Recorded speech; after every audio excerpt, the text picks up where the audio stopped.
Hello children, welcome back to our physics class. I hope you're all doing well and ready to learn, explore something new today. Well, in today's class, let us discuss something very important topic in physics. In light, we will be discussing the reflection due to curved mirrors. Reflection on curved mirrors. We also try to get the relation between the focal length and radius of curvature and also the mirror equation. We also extend our topic regarding the magnification. So, let us start with first one, all regarding the reflection on curved mirrors. Here we go.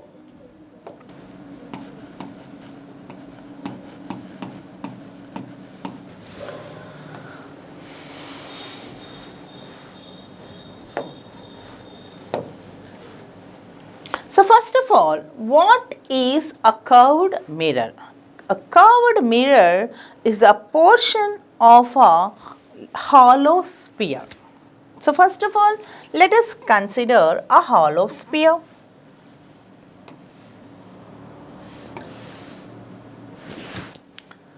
Let us imagine this as a hollow sphere.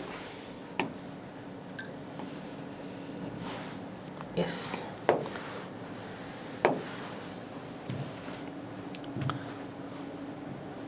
So, on this hollow sphere, so you have to imagine a sphere, a spherical shaped ball.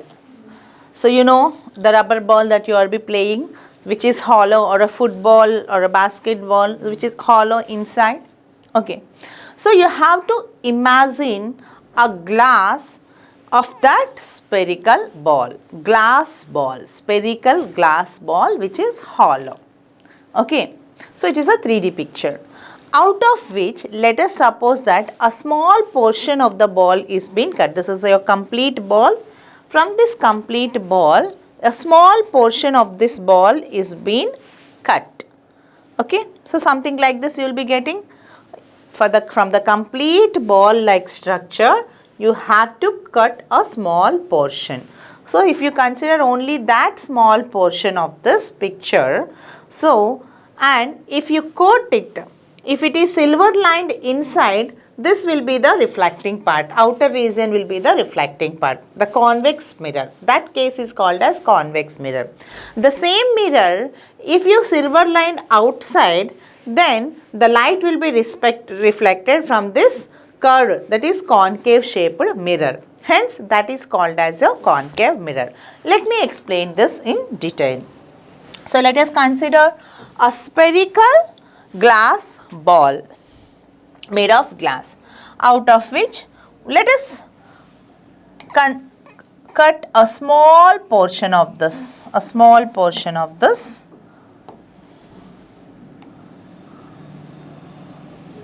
is being cut. This portion is being considered. It is not a silver line because it is a mirror, it will be extended part. So, something like this.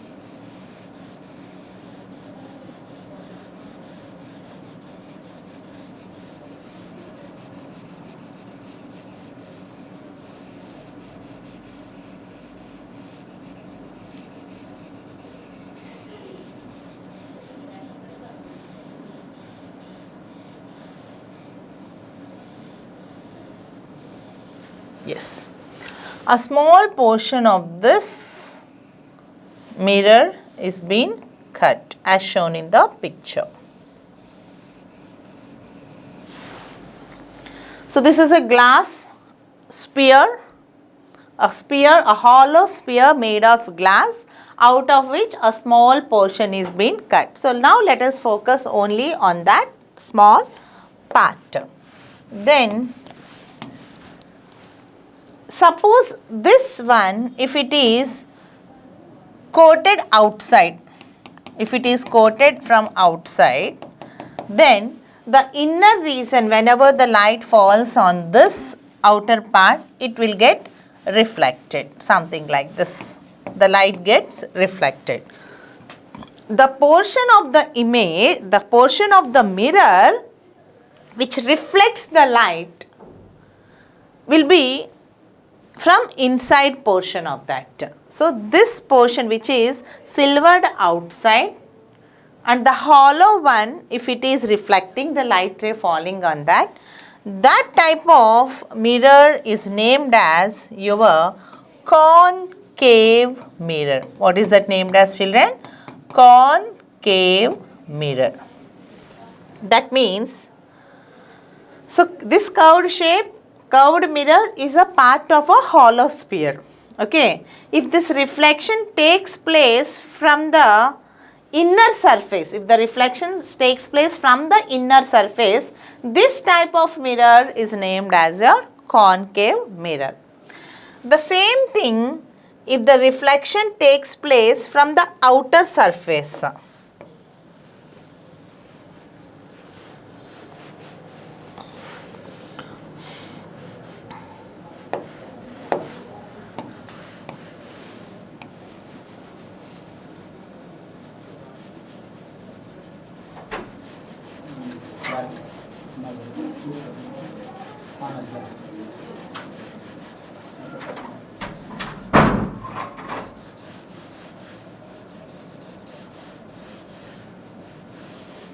Suppose if the reflection takes place from the outer surface, that means if it is silvered inside, then all the light rays falling on that will be reflected by the outside portion of the mirror. Okay. So, if the reflection takes place from the outer portion of the mirror, then this type of mirror is named as your convex mirror. This is named as your convex mirror.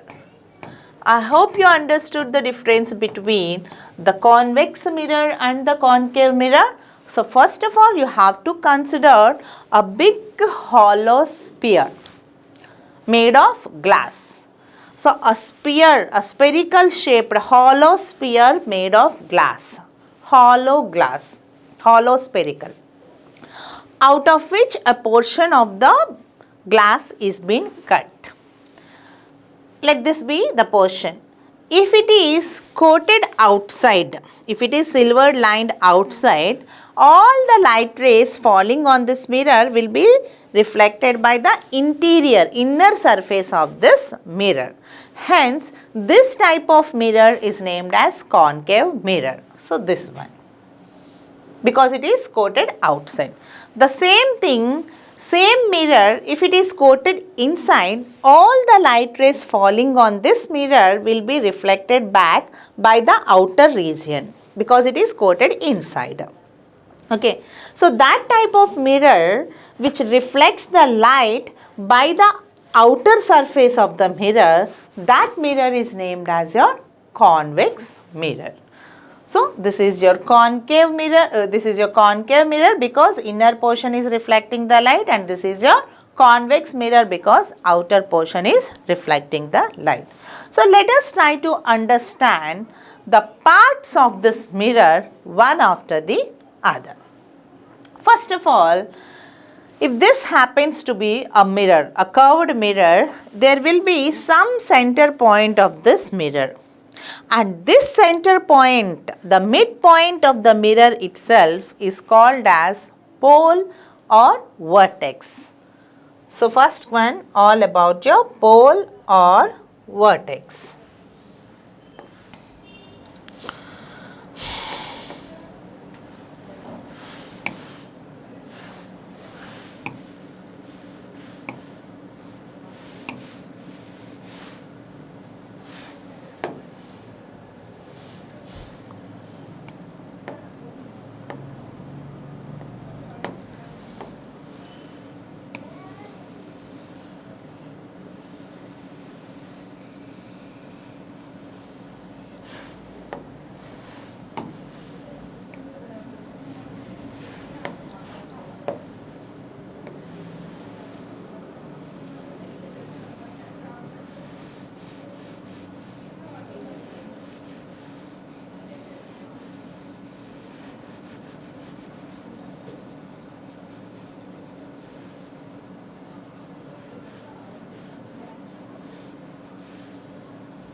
So in this mirror, the center point of the mirror is named as your pole or vertex. This portion, this point itself is called as pole or vertex. Suppose if the mirror is very thin, then it will be shown something like this. This is called as your pole of the mirror. The midpoint of the mirror is called as your pole of the mirror.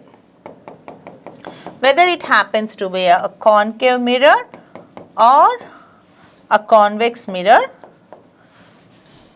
pole is nothing but the midpoint of this mirror. Fine. So, first one is all about your pole.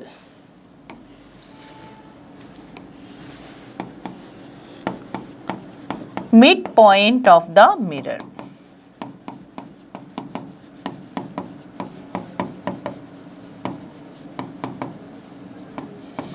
Next one is all about your principal section.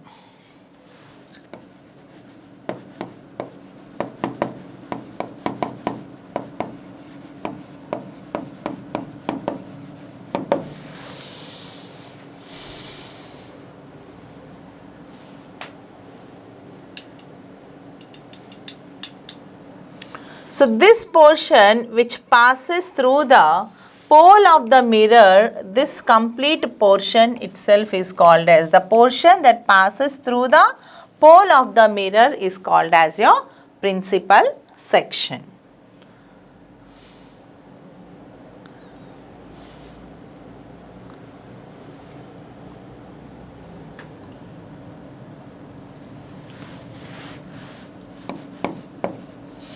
Any section that passes through the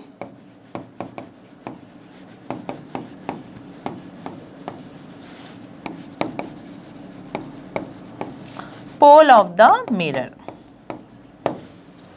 Next is all about your center of curvature.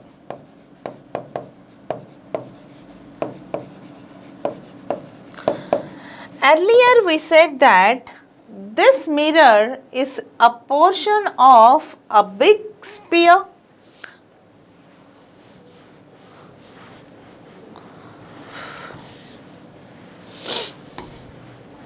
Well, so out of this complete sphere, a portion of which is being cut. Okay. And hence, suppose if you produce this complete picture, then no doubt you will get a circular region. For this entire hollow sphere, there will be a center position. For this complete hollow sphere, there will be a center sphere that is called as the center of this complete hollow sphere.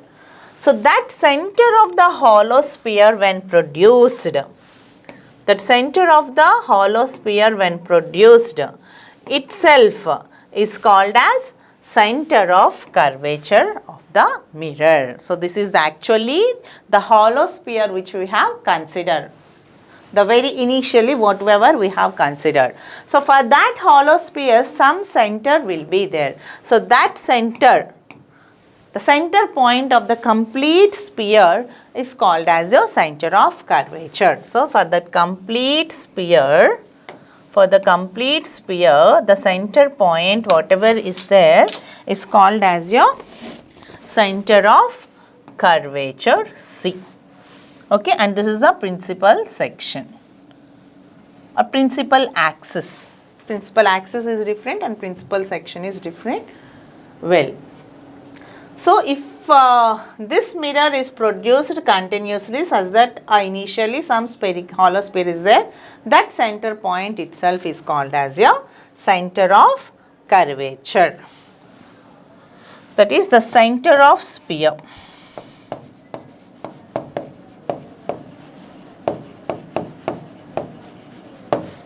Well, now about the radius of curvature.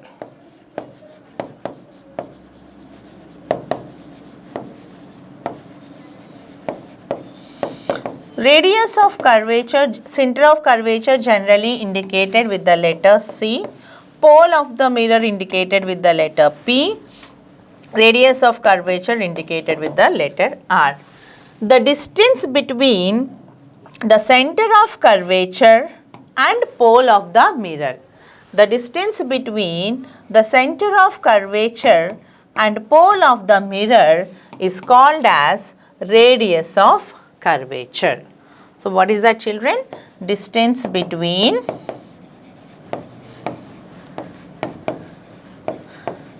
center of curvature C and pole of the mirror P is called as your radius of curvature. Next, principal axis. As I told you that the complete line itself, from that line joining the center of curvature and pole of the mirror, this complete line produced in both direction, that complete axis itself is called as your principal axis. This is called as your principal axis. The line passing through the center of curvature and principal axis is called as your, center of curvature and pole of the mirror is called as your principal axis.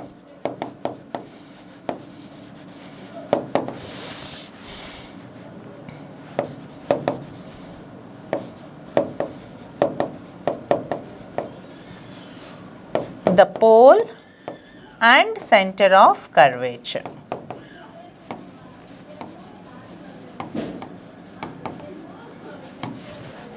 Well, principal focus. Next is all about your principal focus. The light, the parallel beam of light after passing through parallel to the principal axis, a parallel beam of light after striking the mirror will reflect back into the same region in the case of a concave mirror. Concave mirror means it is coated outwards. Whereas the light ray passing through the center of curvature is again reflected back in the same direction. Okay. So, the place at which these 2 points are meeting is called as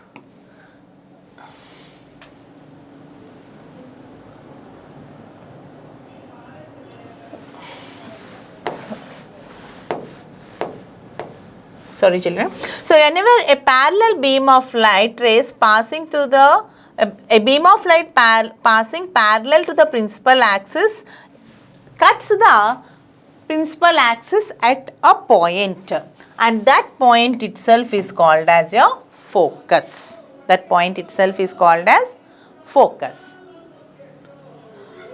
Well, so this focus will always be at the center of the P and C. It's always at the center of the P and C. Okay.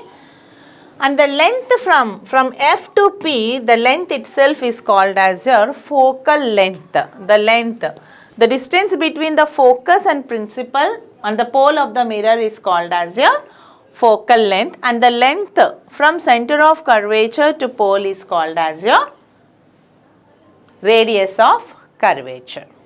Okay, indicated with the letter R. So, based on that, and one more thing children, aperture.